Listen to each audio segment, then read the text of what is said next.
All right, we are here at my outdoor bin. It is approximately 79, 80 days old from when I started actively feeding it. Lots and lots of worm activity in it and lots of scraps. You can see this is a toilet tissue, toilet roll, cardboard that they are just in and out of, which is great. It's like an aerated way to have bedding. So I'm just gonna kind of go through here. I see some banana skins, avocado. I think last time they hadn't really totally gone through it and there was a bit of a smell, and I'm not detecting any of that yet, but I am detecting a ton of red wigglers and cocoons, which is absolutely fantastic. There we go. There's some of the uneaten food stuff. And pineapples. I will say you can compost pineapples. They just take a while, and I certainly could have cut them down probably a little bit better to help them eat them. But man, they are all over, and all kinds of little babies too, all over this, which is just great. Now it's been 10 days since the last feeding, and they are absolutely just all over the place. And I apologize, my air conditioner just kicked on.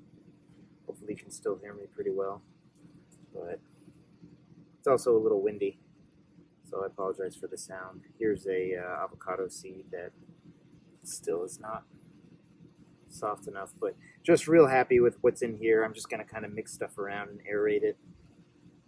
As you can tell, there's just a lot of worms in here. I started with what I estimated to be about 90 when I accidentally started this bin by just throwing a failed compost or failed indoor worm bin into here with some bait worms that I had gotten at a local place, and just kind of forgot about them. Threw them in the compost for about 4 months, forgot about them, and when I came back there was about 250, and I decided, well, let's just actively feed them, and here you go. Feeding them about once a week, although it's been 10 days since the last feeding, and I certainly gave them enough food because there's still some left. And unlike my indoor bin where everything's really shredded, and I don't mind putting more whole stuff in here because I know they're just gonna attack it. I mean, this is a mango seed that is just has all kinds of worms, and right there is a mating pair. You can see the clitellum, them connected at that, and they form a cocoon, and they kind of wiggle out of the cocoon to release it, but I'll gently put that there. But let's make a spot, and as I feel like I've aerated this enough, so we'll make a spot and put our next feeding in. I may put some bedding, some of this older stuff in the middle here, kind of act like bedding.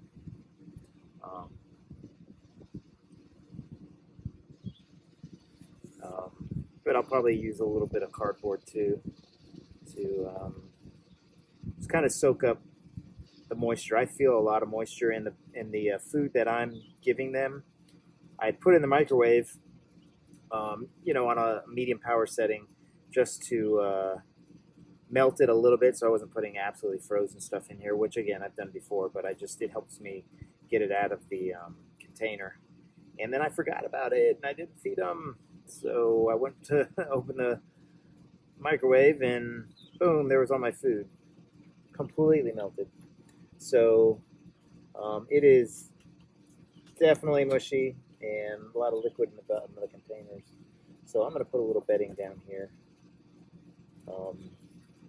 Really, I guess just for me, because the same amount of moisture would be in it whether it was frozen or not. But we'll just put some bedding in there. and that will help absorb some of the moisture because it does feel really moist. And this is an outdoor bin, just these 20-gallon, these are 20-gallon fabric pots, one inside the other. You can see there. So they're breathable and they can release moisture, but with the amount of food that I give them and keeping them folded in on themselves, they seem to do just fine. This is spaghetti squash, I think, that didn't do so well. Now I expect them to eat, you know, the innards of this, but then they'll probably leave the skins for a while. And then we'll put some strawberries that just didn't make it into our bellies. This is one of my more messy feedings. But I have a feeling that these guys are going to enjoy this. And I find that they absolutely obliterate strawberries. Here's some grapes. I'm just going to squeeze the grapes so I know that they have it in through that grape seed. Or, I'm sorry, grape skin. But yeah, we'll tear through.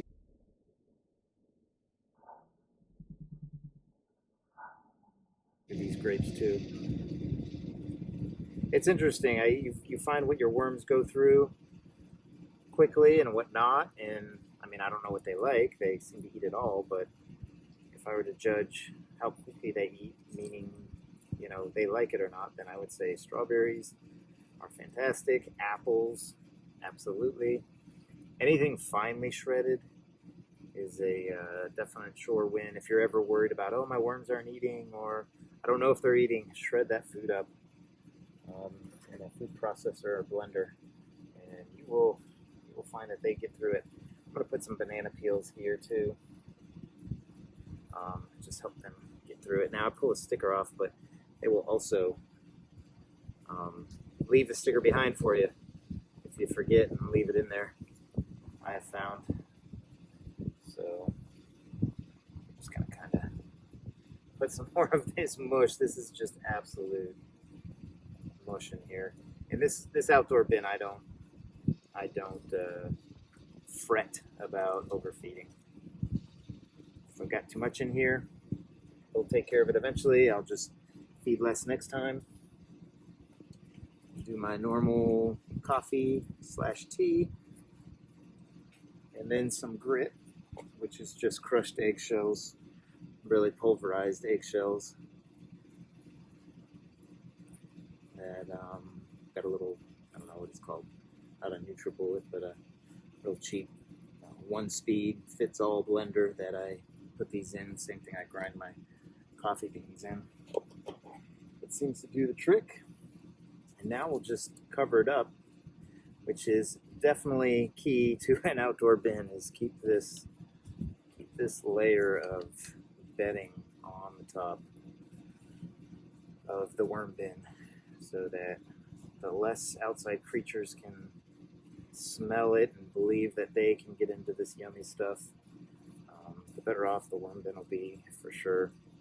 I also quasi surround it with some of my garden equipment, and I put a fold these in, and then I put a little white basin, which actually was my failed indoor worm bin.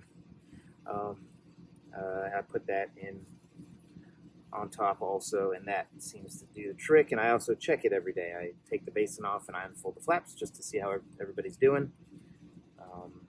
Because if you've watched previous videos, you probably saw that I've gotten ants in here, and then occasionally I'll move it so that the ants aren't finding it. But that will about do it.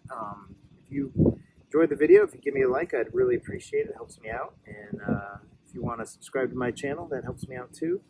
So I hope everybody has a great day and enjoyed seeing the worm bin. And I'm gonna take some worms, put them on top from when I took some of these castings out earlier. So not a whole lot, but enough to maybe let us get a little time lapse in. I love watching these guys go down.